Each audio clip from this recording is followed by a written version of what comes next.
pessoal, sejam bem-vindos de volta ao meu canal. Eu sou a Carol, especialista em qualidade, e hoje nós vamos falar sobre ação mecânica em tanques.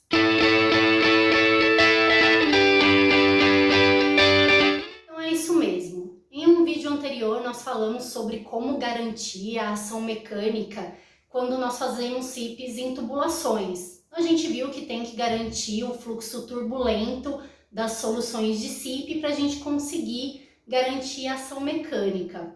Mas quando nós falamos de tanques, como que a gente garante que está fazendo uma ação mecânica neles, né? Um dos princípios do circuito de Sinner. O tanque, a gente não consegue encher nele e realmente fazer um fluxo turbulento. E agora, né? O que eu faço? Primeira coisa que nós temos que ter em mente é que para limpeza em tanque, nós temos dois principais meios, né? Nós temos o spray ball e nós temos os aspersores rotativos. O spray ball e os aspersores rotativos têm meios diferentes de exercer essa ação mecânica nos tanques, mas é importante que a gente saiba que os dois têm parâmetros tanto de vazão quanto de pressão de chegada neles estabelecidos pelo fornecedor para que eles possam entregar para a gente uma limpeza correta, né? Uma ação mecânica correta pelo dimensionamento daquele tanque. Ah, beleza, Carol, sei qual que é a pressão de chegada necessária, sei qual que é a vazão de avanço da estação de CIP, mas enfim, como que eu vou exercer essa ação mecânica?